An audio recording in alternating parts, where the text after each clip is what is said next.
everyone. Good morning and welcome. This is Seek Sustainable Japan. I am JJ Walsh in Hiroshima, and I have the pleasure to have the wonderful Robin Lewis with me. Thank you so much for joining, Robin. Good morning. Happy Earth Day. Thanks so much Happy for having Earth me. Day. What a perfect day to talk with you. All Absolutely. the amazing things that you're doing. Now, you are the co-founder of MyMizu, co-founder Social Innovation Japan. You're also doing a lot of education as well as apps, the technical side, the people side, people, planet, profit, and balance. Where did it all come from? Can you remind us? Where was your inspiration? Is it as a kid? Something sparked in you? I think one of the big turning points for me was the Great East Japan earthquake. So my mother's Japanese, my father's from the UK. And as a teenager, I had quite a strong desire to make a difference in the world, but I was really lacking confidence. I didn't know what to do, how to do it. I didn't really believe in my ability to make change. Um, I studied business at university because I was told that if I studied business, that I would make it somehow, and I would be successful, and I had a good time. But I think the one thing that I was quite upset about was that it was always talking about maximizing profits and maximizing what's known as shareholder value. There wasn't really much conversation about how do we use marketing, investments, like consumer psychology, all these things to create positive change. So I left university kind of with this itch to use the skills that I'd learned at university to solve real world problems. And just as I was about to graduate, there was the Great East Japan earthquake in 2011. My mother's family is originally from the Tohoku area, from the Sendai area. And so that led me to fly from the UK back to Japan and volunteer in the areas affected by the tsunami. And then that led to a whole cascading kind of career in social impact, sustainability, green tech, and all of those things that you mentioned. It comes from a need and personal experience, seeing where things are lacking, Yeah, having your education in business, and then seeing, wait a second, this is only about profits. What about the people? What about the planet? Right? exactly. I'm back teaching at University of Kitakyushu once a week, and I'm so happy to see that they are offering refill stations there. That was one Oh, of your many projects. So amazing, that was exciting to see. But amazing. teaching business, teaching marketing, and business case studies, of course, having that input of what is the sustainability side? What are businesses doing to Yeah. balance these strategies? Now, of course, these are things you're dealing with every day with all your consulting and education, right? Yeah, it's a constant balance to try and strike. And when I was at university, this is 15 years ago now, there was often a conversation about, do you pursue profit or purpose? And what I'm really happy to see is over the past 15 years, those two have very much merged in many cases. That doesn't mean you have to be a social entrepreneur. It means you can also be a social intrapreneur. You can join a big company, you can create new initiatives, create new products, new services that address problems. And when I look at Japan specifically, one of the things that I feel brings the most hope for the environment, for society, is the power of Japanese companies to actually do good. Right? I'm very fortunate to speak to many passionate and driven people inside big companies who want to do exciting things and want to use their human capital, financial capital, their knowledge, all the things they have to drive meaningful change. And I think that's a really powerful thing, especially in Japan, where companies are so influential, so deeply rooted in history and culture and so on. For sure. You've written some great articles on Medium. I'm a big fan. You've got Stop Calling Social Impact Organizations Nonprofit. So there's the kind of the core of what you're doing. It's not just about crowdfunding. It's not just about donations. It's moving beyond the nonprofit idea.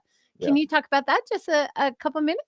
Yeah. So my qualm with the term non-profit is that the non-profit industry is the only thing that you name by what it's not. We don't say it's a very strange way of categorizing or labeling something. So rather than non-profit, we can be for impact, we can be purpose aligned. I think rather than focusing what is not there, I think it's good to focus on what is there and what drives the organization. Similarly, I think one thing that has come up in several times in conversation has been that um, people often mistake or misunderstand the financial structure or the way that nonprofits are run. As a nonprofit, one of which I run, we still have to generate revenue. We still have to pay salaries and pay the office and pay the taxes and everything. So we can't just be fully reliant on donations and things. We have to be, very innovative, and we still have to make money to make our ends meet. But of course, the end goal is to make impact and solve a tangible problem.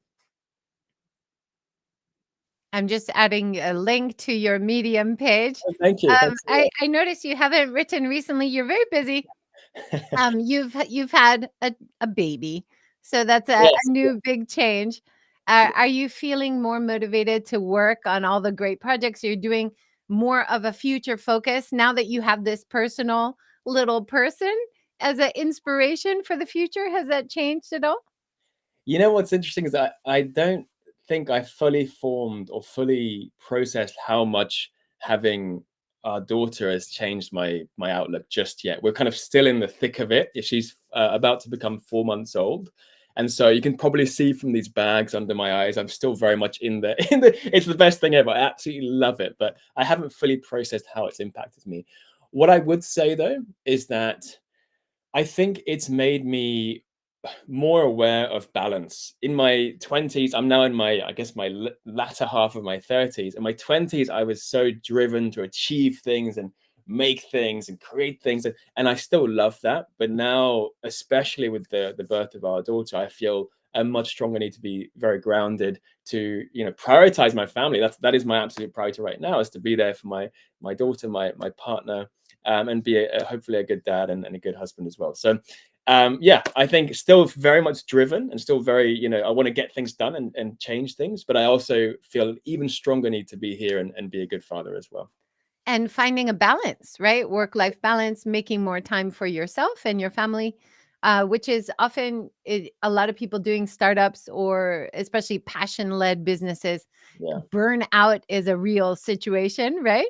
Absolutely. And this is something I'm so passionate about because, as you say, especially within the social entrepreneur, activist, or nonprofit space, people are so driven by what they do that they often forget that care starts at home, right? You have to uh, have self-care, you have to sleep well, eat well, move well, all those things, and that can help you to make an impact, not just for the next year, but for the next 10, 20, 30, 50 years, because social change is not a sprint; it's a marathon. We need to be in the long term. So, yeah, something I feel super passionate about. And one thing that we did, was it last year, that I want to do again very soon, is we organized a hiking day for social entrepreneurs and activists. And the idea was to slow down everything right now. It's about acceleration. Let's accelerate impact and scale and all these things, which is important. But I actually think it's more important to decelerate, to slow down sometimes, and really just figure out, are we going in the right direction? Is this where we want to be? Where are we all heading? And to make sure that we're all aligned. So I loved doing that gathering of people. We went hiking in Kamakura, in the Kamakura Alps, and I want to do more of that stuff to help people slow down, to ultimately, have a great impact and enjoy their time as well. Absolutely. And then reconnecting to nature, being in nature Exactly. helps you feel refreshed and you got full of energy to go back to work, right? Exactly. That's exactly it. Yeah. But turning off is hard, right? Like now we're connected so many ways. Do you have strategies like turning off all your devices at a certain time, or how do you do that? This is something I struggle with a lot. I'm not gonna lie. What I have been doing sometimes recently is not having my phone in my bedroom. So last year I did a 10-day intensive meditation retreat called Vipassana, which is pretty well known. As one in Kyoto, one in Chiba. And one of the things that I loved most about that 10-day silent retreat, you can't speak to anyone, you can't make eye contact, you can't write, there's no reading, nothing. You're just meditating 10 hours a day. One of the things I loved about that is there was no phones, no technology, no smartwatches, and it was such a good chance to reconnect. It was very challenging. I got pretty bored, I'm not going to lie, but I loved the process, and I loved that part of it. That's awesome. Now, one of the great reasons to talk to you today is talking about 5 years of MyMizu. Fantastic. Congratulations. Thank you so much. Yeah, it's And you just had a 5-year report, in Japanese listing all the key things over the 5 years. It must feel amazing. Good yeah. job. Well, thank you. No, it's you know what's funny is that we started MyMizu as an experiment. You know, my I guess the backstory, just to shed a bit of a light here, is that we started Social Innovation Japan, which is the organization running MyMizu, the platform, in 2017. So we're actually approaching our 8th birthday as Social Innovation Japan. And originally, our idea was to bring people together and to basically create change with people. And that was one of our main goals. And so we started doing events, we started doing trainings, we started doing events at companies like workshops and things as well. And then we had this need, this urge to start creating change around plastic waste because Mariko and I, my co-founder, my partner, went to Okinawa. We saw so much waste. Not obviously not just in Okinawa; it's all over the place. But we felt a real need, a real opportunity to make something that's creative using technology, but most importantly, that's co-created with people. You know, I mentioned going back to my own story that as a teenager, I was really low on confidence. Even up to university, I had no, I felt like I had no agency over where I was going or what I was doing. And so, one of my passions, one of my life goals now is to work with people to help them be part of the solution and be an active member of the environmental and social solution as well. So that's why we started MyMizu back in 2019. And it was an experiment. We just thought there's an exciting opportunity. We went from idea to launch in about 2 months, 3 months, very quick. And now it's been over 5 years, and we've done all these things thanks to our community. So it's been a very rich, enriching, and challenging sometimes 5 years, but we've absolutely loved it. That's amazing. Let's talk about the top 8 metrics. So number of downloads, you've had 400,000 or more, Yeah, 203,000 refill spots, 2,500 or more refill partners, 50 countries, yeah. people who have been posting information on the spots, more than 4,500, event speaker attendees, 50,000, media coverage, 3,000, and social media, 20,000. Amazing. Yeah, honestly, it's kind of mind-boggling how such a simple idea has gone so far. But I also think that the reason it has traveled so far was because of the simplicity of the idea. One of the things I'm again passionate about is creating ways to make people understand and take action on quite complicated things. And when we talk about the climate crisis, for example, it is often quite technical and quite complicated. CO2 emissions, methane emissions, sea level rise. All these things are very important, but also quite difficult and quite maybe far away for a lot of people. So our goal was, can we use the plastic bottle as an entry way, or like a, what do they call it? A gateway drug, in a good way, a gateway drug to a more, I guess, profound, sustainable transition within people. So that was our initial thinking, was to use the plastic bottle as a hook and then work with people, create change together with our crowdsourced and co-created platform. And it seems like such a simple, straightforward, no-brainer idea, but it's hard to get people to make the step. You've been working with municipalities, businesses, a lot of students, universities are starting to have refill stations. So coming at it from lots of different perspectives Yeah. seems to be working well for the project. Is that right? Yeah, I mean, one of our core values, our core approaches is to work with as many different parts of society as possible. This is one of the things I'm most grateful for, is the fact that we work with schools, we work with universities, we work with a lot of city governments. We work with prefectural governments, including Kitakyushu, which you just mentioned. We also work with a lot of big brands, from IKEA to Audi to Patagonia, to all of our really valued strategic partners. We call these very valued companies that support our work. So we have this very broad range of partners, And that's also a key part of creating what we call systems change. If we want to change the system away from single use and really make the default a more sustainable option, we have to work with absolutely everyone. We cannot do it alone. So that's why we do that. And that's also probably part of the reason why MyMizu has again reached the distances that it has. Do you find, like, is one style of strategy seem to be working, or one style seems to be a big hurdle? Like, you did some great projects with Kobe. Kobe Yeah, City seems really on board with the municipality, yeah, trying to get refill spots, Kamioka in Kyoto. But then working with universities, making posters with students. yeah. Is there one way that it seems to drive the motivation to create refill spots or change? The app, you've got any of one direction you found this is a little bit harder than the other directions, or this is a little bit easier?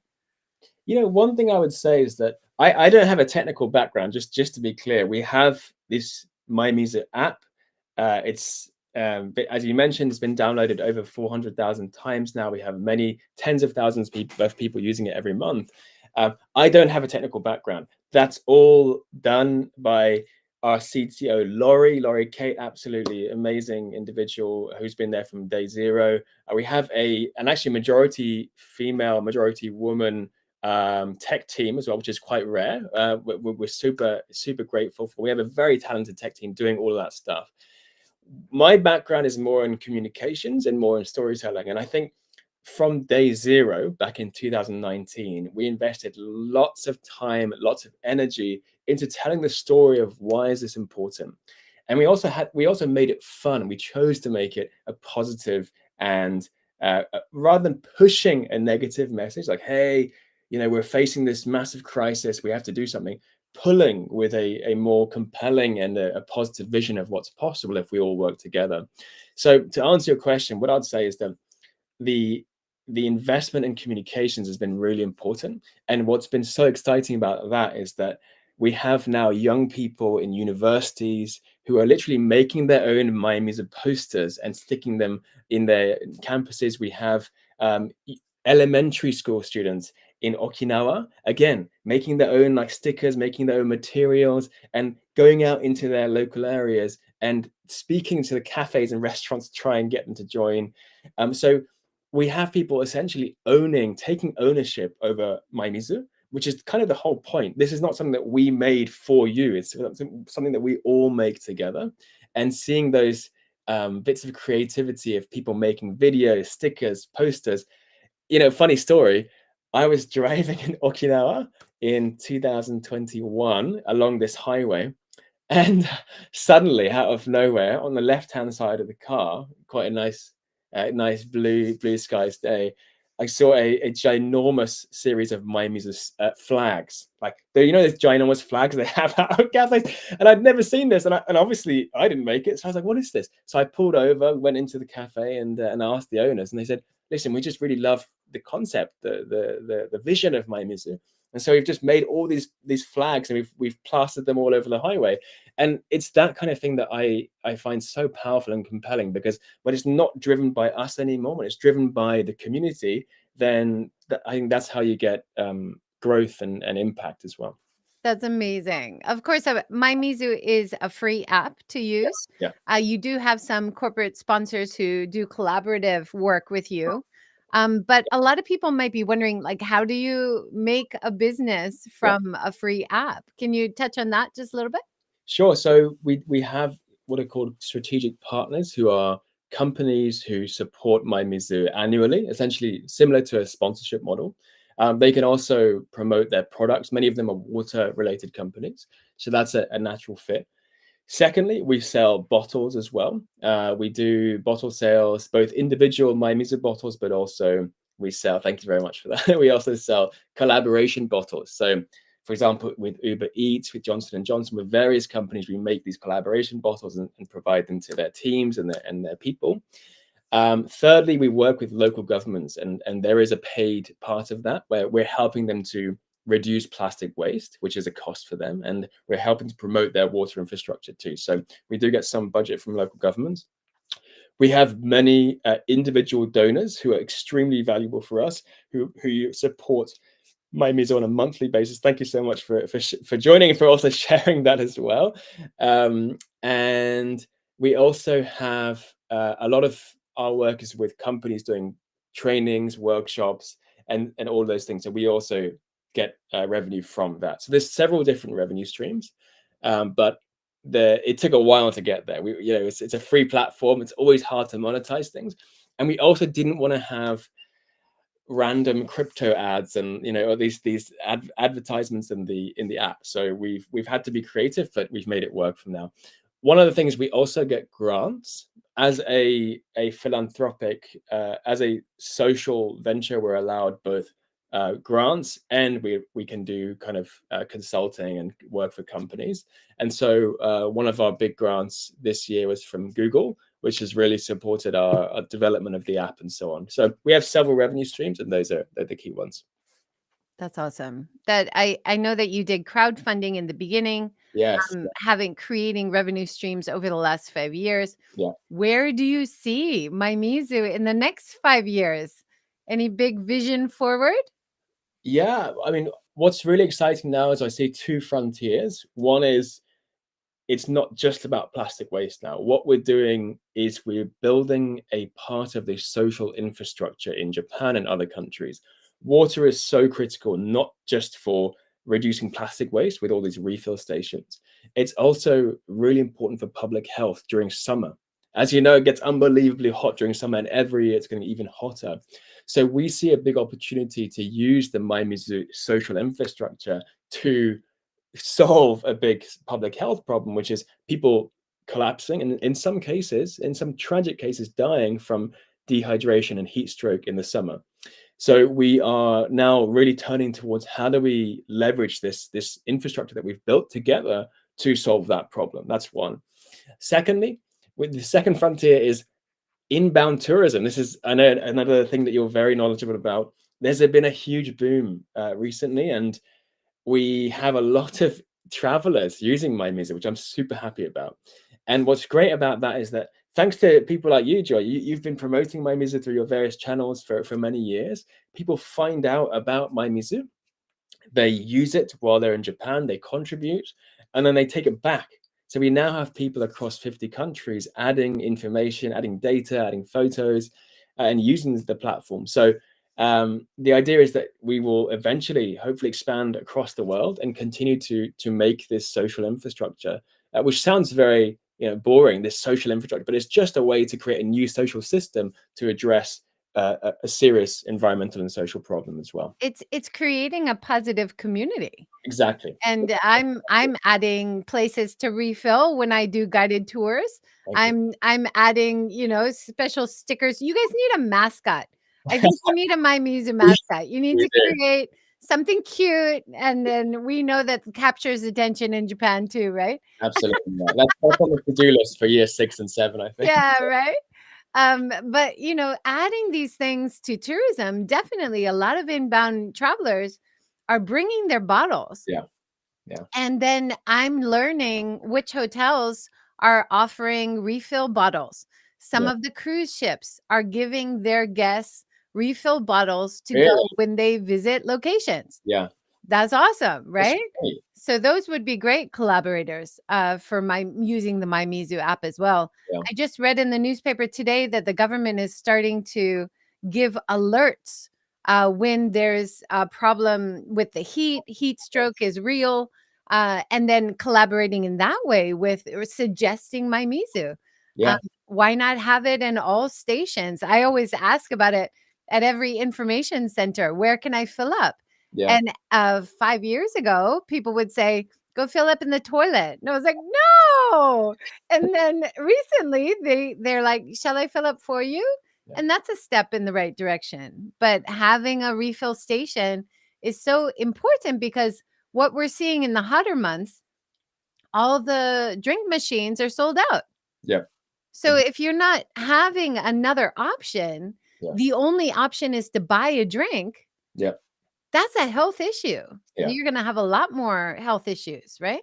And it's funny you mentioned the filling the bottle in the toilet. One of the reasons I started MyMizu is because as a student, I did a year abroad in Japan at a university in Tokyo, and I had that exact challenge. I had this bottle that was like so gross because I'd been using it for years and years and years, and there was nowhere to refill. So my go-to move was to go to 7-Eleven or Lawson or Family Mart or wherever, and just pretend to buy something. Like walking out, like look at things, like, oh, this looks really nice, and I'd just sneak off into the toilet and refill. But the sinks are also not well designed for that. So without getting too into the details, I had to do a lot of creative moves to refill my bottle in the toilet. And that's why, if that's the only option, it's or a plastic bottle, then there has to be a better option. That's why we started My Music.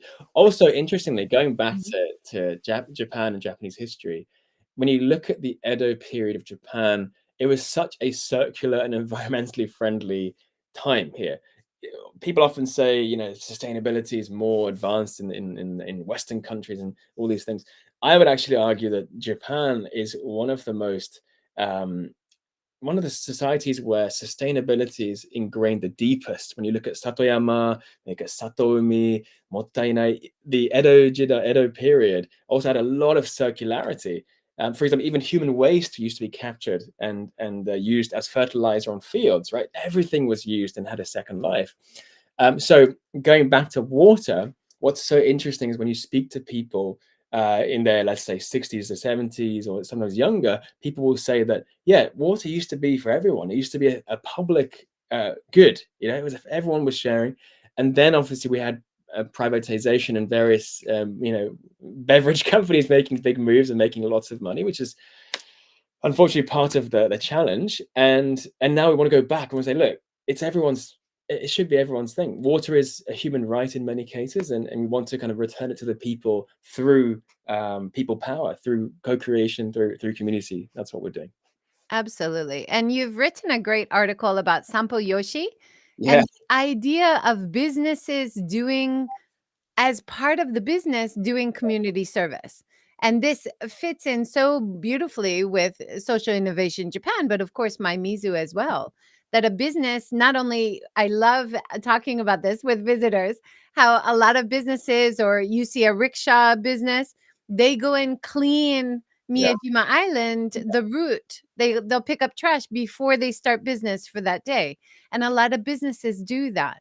So offering free water, which should be a human right, yeah, clean water, which is wonderful. In Hiroshima, we have wonderful sake. So yeah, we have wonderful water, like most of Japan. Tap water is brilliant, right?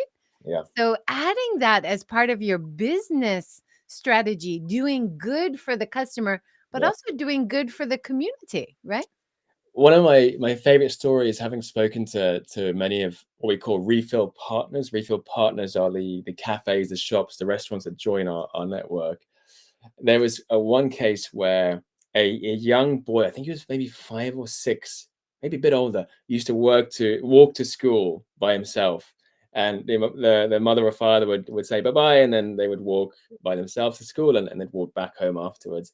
And during the summer season, it got quite hot, so they were worried about what to do with this boy, and while he was walking on the way to school. And so I think it was the mother. The mother said, "Hey, there's this Miami's station, Miami's a spot, a cafe on your way to school. So why don't you go in there? If you get thirsty, you can refill your bottle and come home and stay hydrated." And so apparently every day during summer, during the school period, this boy would go into the cafe. Tiny little boy would be like, "Hey, can I have some water, please?" And the cafe owners absolutely loved it because it's such a small way, a small thing to do, but it's so profound in terms of what it means for community, what it means for well-being, for collective well-being as well, to be able to look out for each other through the means of water. So there's a great thing with water, is that it does connect people in many ways, and that's also a really important part of what we do, is to create more community cohesion through this kind of this service. That's awesome. I've had the same similar interactions in Patagonia Yeah, yeah, yeah, and Muji, yeah, because those are businesses in Japan that regularly offer free water refills for anyone who walks in. Yeah. And I do it as part of my guiding. Oh, I got a refill, and Yeah. then my guests would do it too. But often you'll see elderly people from the community who come and refill, and the staff are like, please have a seat, sit down. And it's a way to also check up Yeah. on how they're doing and talk with them. We're having a big problem in Japan with people dying alone Yeah. at home. And these are people who are kind of dropping out of this community cohesion. Yeah. And then, like you talked about, getting kids to drop in on the way to school or the way home, and having that extra connection for kids too. So on both sides of people in groups who are kind of falling out of this community connection, which is so strong or used to be in most of Japan, right? That's exactly it. And I think one exciting area of opportunity that we see is that the Ministry of Environment is actually setting up what's known as cooling shelters during the summer. And those who are most vulnerable in many cases to heat stroke and dehydration are kids and the elderly, right? In many cases. So the idea is to set up these spaces that are air conditioned, that have water, that you can sit down, you can have a quick chat with someone when it's really hot. And we want to get MyMizu, we want to actually get all those cooling shelters on MyMizu and provide MyMizu materials and things too, because again, it's such a big opportunity. And ultimately, we're not just reducing plastic, we're also saving lives in some cases too. Absolutely. Let's talk for a minute about reducing plastic, though, because that is a wonderful part of the MyMizu philosophy. You wrote a great article about 7 myths about plastic in Japan, 7 surprising facts about plastic in Japan. Can you walk through us? I'll show it on the screen. You can walk through some of the points. This I wrote a while ago, so I'm a little bit rusty, but I know that the key points. This, just to give a bit of backstory, I received a strawberry, which you can see in this photo. This photo went semi-viral, by the way, which I found quite interesting. There is one strawberry, obviously quite expensive, very tasty, mind you, very tasty, but it was covered, I think, in 6 pieces of plastic for one strawberry. And so I was writing about how receiving the strawberry led me down this path of looking into plastic waste. Because oftentimes we say that, oh, if you just throw it in the recycling bin, then it gets recycled. The big myth, the number one thing that we like to discuss is that in many cases, recycling is not what we imagine. There's several types of recycling, but most of it, the majority, over 50% in Japan, is burnt, incinerated through a process called thermal recycling or energy recovery. The idea is that you're burning plastic and then using that heat energy to do things like heat pools and use for in other ways. So the number one myth, or the thing that I think is most misunderstood, is that if you throw something in the recycling bin, it comes back to life in something. In many cases, it doesn't. That's not to say that recycling is not important. It is an important part of the solution, but it is also the last resort, right? Reduce, reuse, recycle, the 3 R's. There's also 7 R's, 10 R's now, depending on who you speak to, but always the last resort is recycling. So if we can reduce or reuse or refuse, which is a really important, refusing first, that's much more impactful than throwing it in the recycling bin. We also export a lot of plastic waste to other countries, and so it is connected in many ways to human rights, because we export the waste that we can't handle to other countries, mainly in Southeast Asia, where they are, in some cases, there've been quite strong documentation of being dumped in marginalized communities and burnt, and leading to a lot of health problems like respiratory issues and so on. So there are many issues around plastic waste, but the number one thing is to reduce from the very source, and recycle as a last resort. Isn't that crazy that Yeah, highly technologically advanced, efficient countries like Japan, who is so good at managing all the waste, we're still exporting yeah, some of the plastics and creating problems in other parts of Asia. And yeah, it's a human rights issue, but it's also, as we have a new unsteady world order, it's also creating social problems which will create issues of conflict in the future. We want to be better, Yeah, right? We exactly. want to rise above the status quo and just take care of our own trash. And Exactly. I think this is something a lot of people don't know still. And I think since our last conversation several years ago, what I've been really excited about is seeing how many new circular products and systems there are. Just to name a few, like Meglu, the reusable containers, the reusable takeout container system. There's lots of other like reusable cups for coffee, and there's so many reusable systems now that are focusing on reduction, which is the most powerful thing to do. And yeah, it's been really cool to see so many new ideas and creations in this past few years, focusing on this issue. And as an individual user, I'm always looking for new ways to cut down on plastic packaging. Yeah, But when people visit and they feel awful having to buy so much plastic. yeah, Every time they shop at a convenience store, they have a big pile of plastic. yeah, So they feel really uncomfortable about this. They love traveling in Japan, yeah. but this is a hard situation for a lot of travelers who are coming from places that don't use quite as much plastic now, right? It's changed a bit. Absolutely. I think one powerful thing that people can do is, of course, it's the obvious ones like carry your own reusables, chopsticks, bags, bottles, all this stuff. That's very clear. But one thing that I think is not so talked about is feedback, and I mean positive feedback. When you go to a cafe or a restaurant or shop and they have, let's say, a paper like paper straws or metal or whatever it is, in many cases that's actually more expensive for the cafe owners. And so if you just say one thing, which is, hey, I love what you've done here. I love the metal straws. I love the sustainable materials you're using.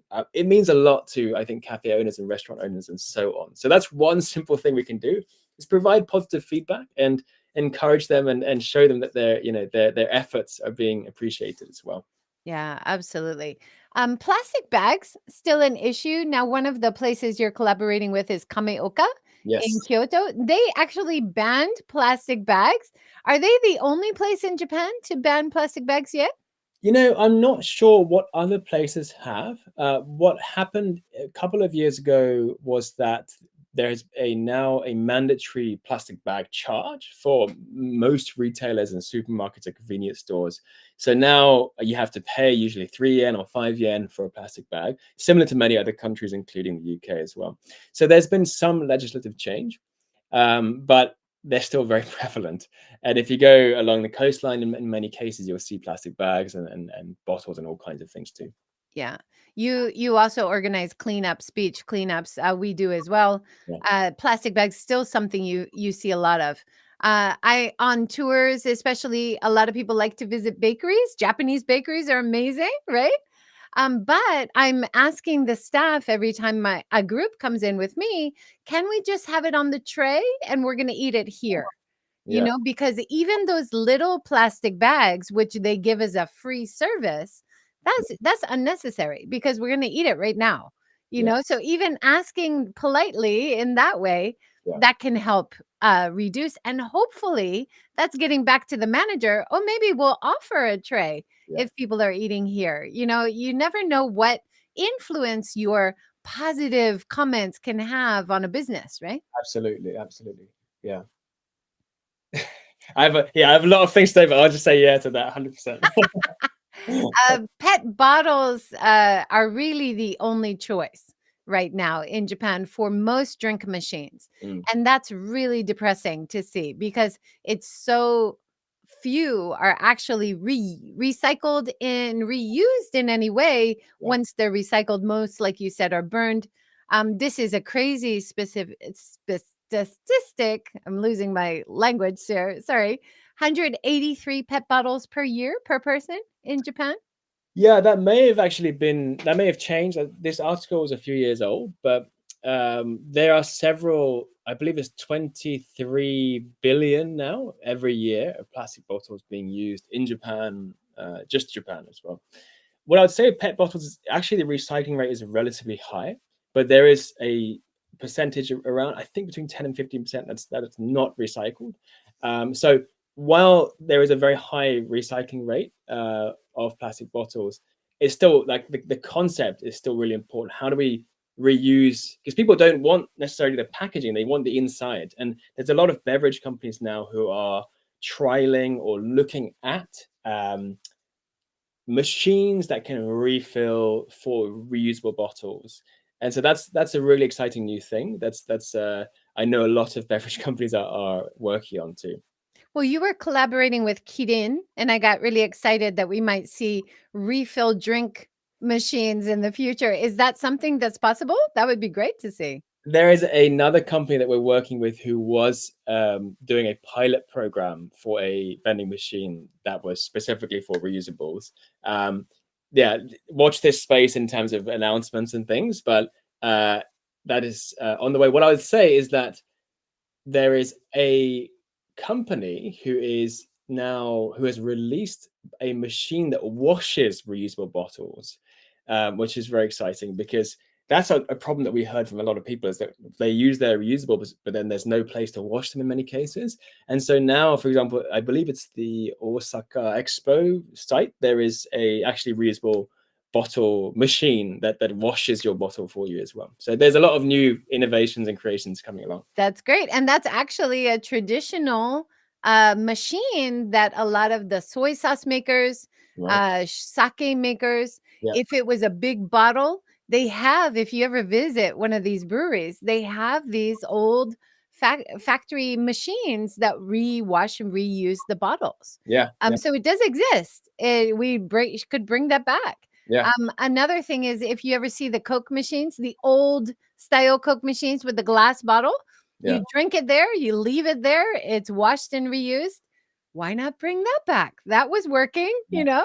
Well, interestingly, I've seen machines like that at conferences. At big conferences, they have those machines now that are very fancy and nice looking, but they haven't been scaled to a bigger level with more availability. So there are some in conferences. It's a good thing. That's great to see. And then trash areas.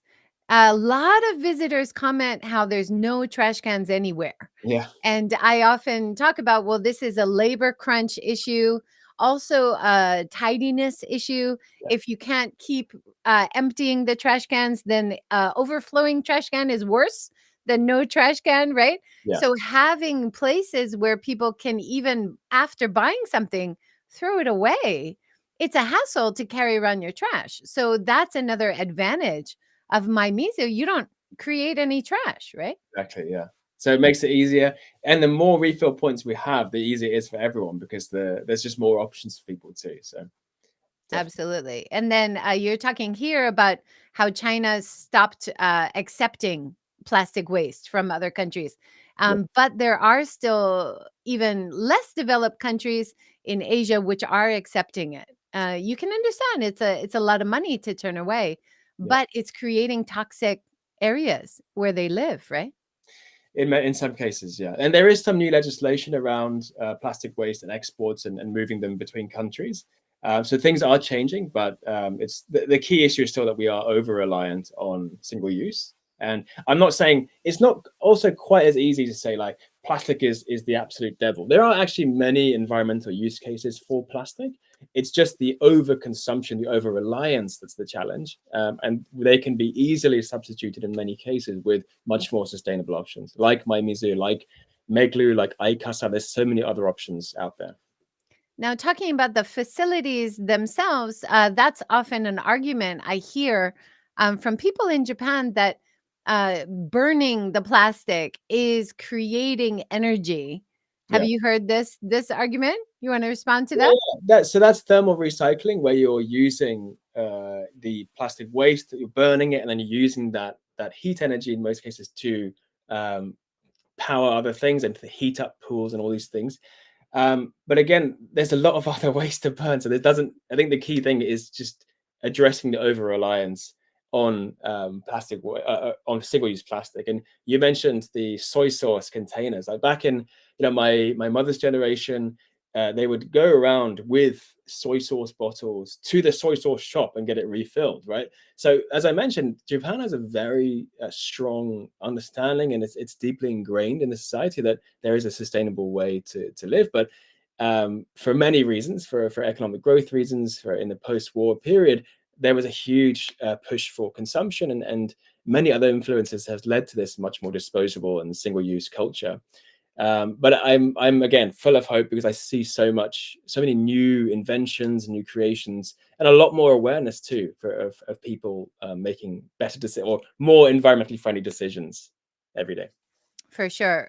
We have a wonderful, beautiful museum of garbage incinerator facility in Hiroshima. If you ever come down, we'll go and walk through together. It's amazing, beautiful design, and it doesn't smell, it doesn't make noise, but it's burning all of the city's trash of a million people, Yeah, and a lot of it has plastic inside. So you have to use energy to make the fire. Of course, the fire makes some energy, but then what happens with the ash?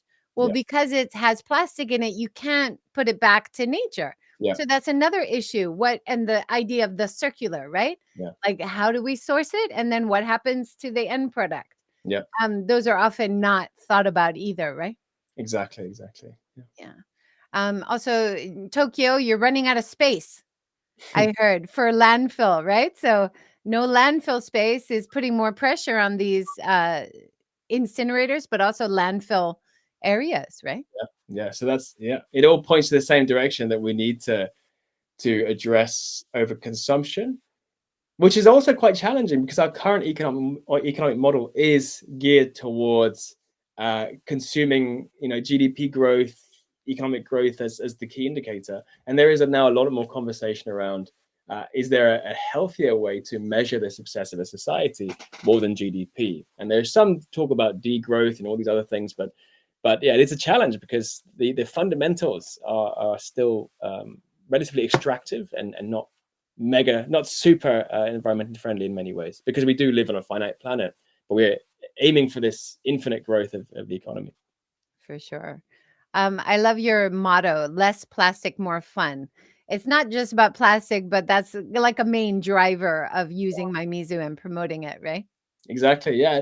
And the fun part is so important because when we launched back in 2019, we didn't really see that many engaging and positive uh, options for people. So we thought, can we make it fun? Can we make it enjoyable? Can we organize fun events and get people to feel like they're participating in a game while saving plastic waste, reducing CO2 emissions, saving money as well for themselves. So that was a really important part of what we started with, and we've continued doing that. We've done collaborations with Nike, for example, where we did an integration between the Nike Run Club app and MyMizu, and we had a campaign where over the course of a month, the more you ran, the more you clocked your kilometers, your running miles, the more MyMizu and Nike water point we would install across Tokyo. So the idea was to make it fun, to make it enjoyable, to integrate things like arts, sports,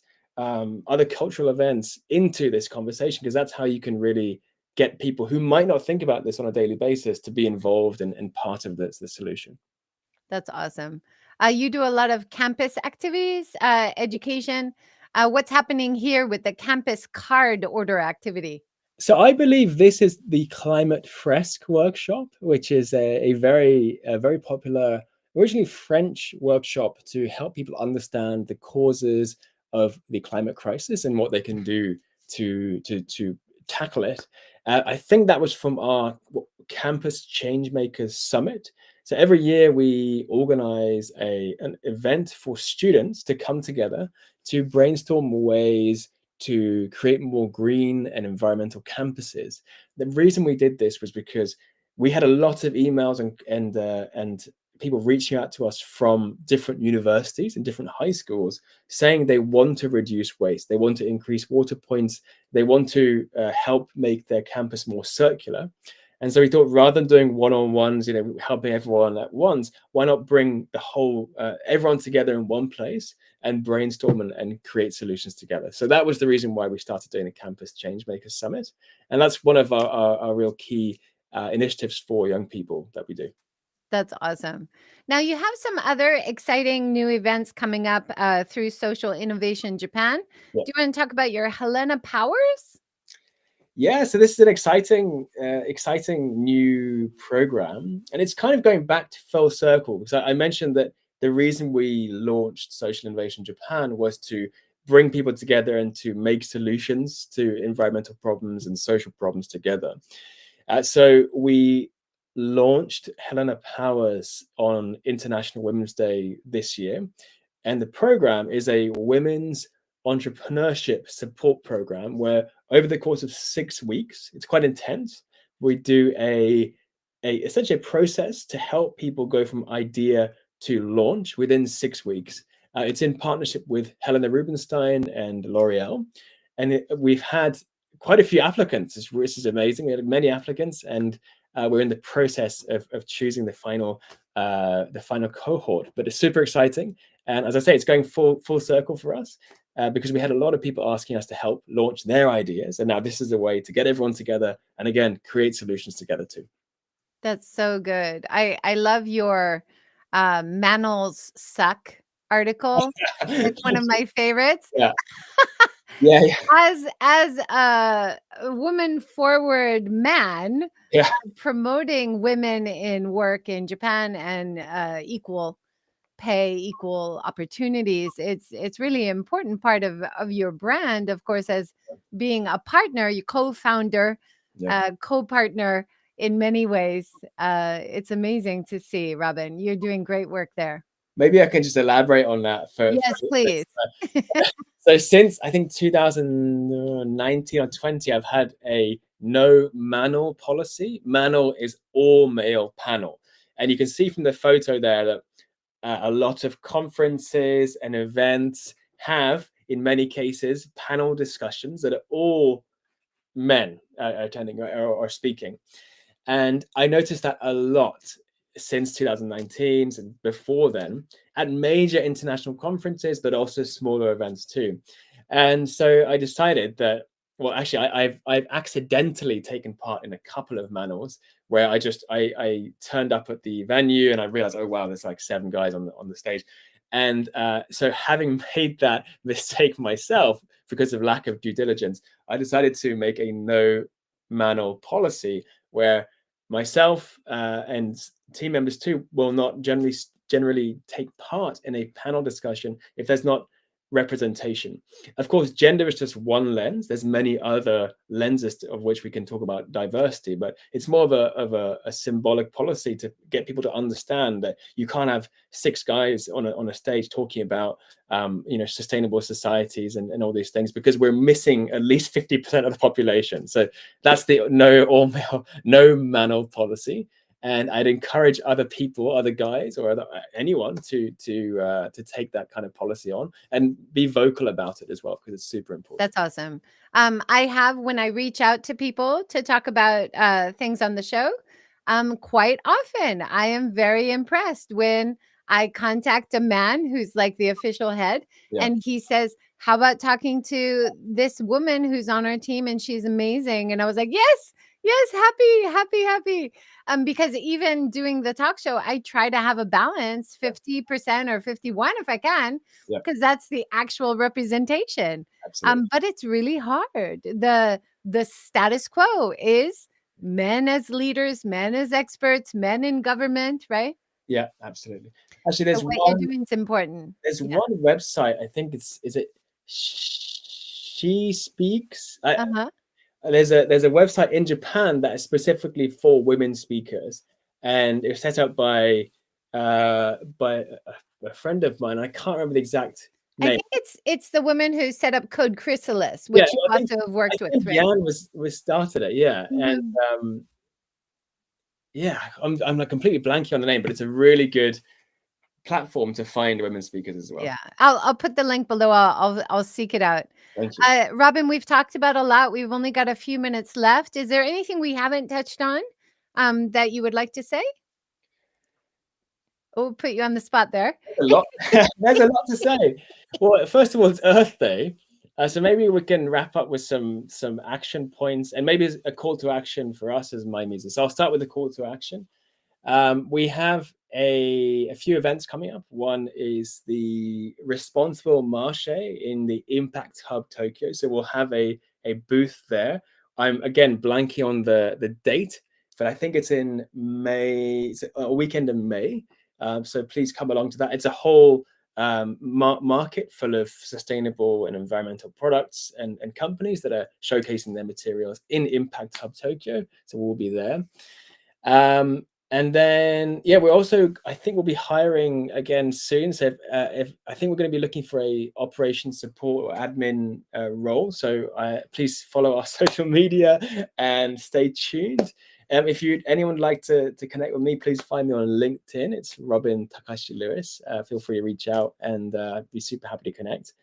And in terms of things we can do, one thing that I think is super important, and I mentioned before, is also looking after ourselves, and this connection between well-being and sustainability is increasingly being talked about, but I think there needs to be a bit more conversation about that. We need to be financially well, we need to be spiritually well, physically well, mentally well. So one thing that I try and do, having borrowed this from another much wiser friend than me, is to try and move well, eat well, sleep well, connect well every day in some form. Make sure the base is there, and then that helps me, sets me up nicely to take on environmental problems, social problems, many of which are, there's quite a few big ups and downs and things. Because as I mentioned, I really believe that social change is not a sprint, it's a marathon. We have to be in it for the long term. So please look after yourself, be compassionate, and have an amazing Earth Day. On top of all the other things that we can do, from reducing plastic to shifting our banks, right? The banks that we use in many cases have quite strong footprints with the fossil fuel industry. Your investments, the choices that we make at the supermarket, all these things are super important. But I think the key thing is also to look after yourself and be compassionate so that we can be in it for the long haul. That's awesome. Also, you're such a leader, Robin. You must get and working with young people all the time.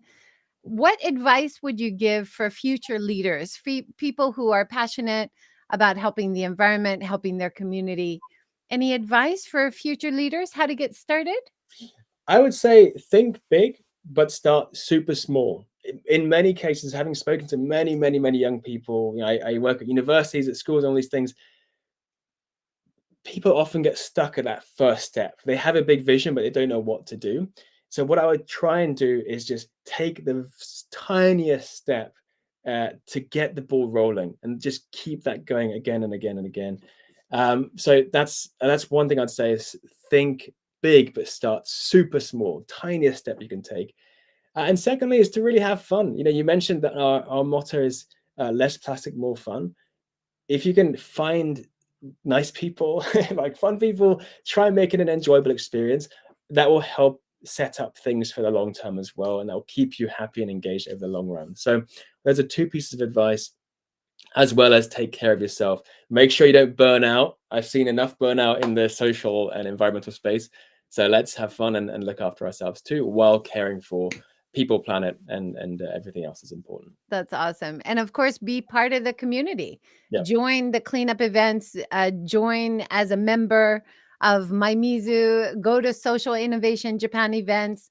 You yeah, can network, you can really create a stronger community, which helps you launch your ideas too. exactly. These Exactly. people are happy to support you, right? Yeah, but yeah, please, if anyone's interested in MyMizu, please check out our website, our social media. We have all the info there, and yeah, we're hopefully going to take over the world with free and plastic free water. So please join us as well. That's awesome. Less plastic, more fun. Join your community, connect, think positive. We need optimism to have hope, to have better innovation, right? Absolutely, very much so. Thank you so much, Robin. That was great talking with you. Thank you. Happy Earth Day, everyone. Happy Earth Day. Take care, everyone.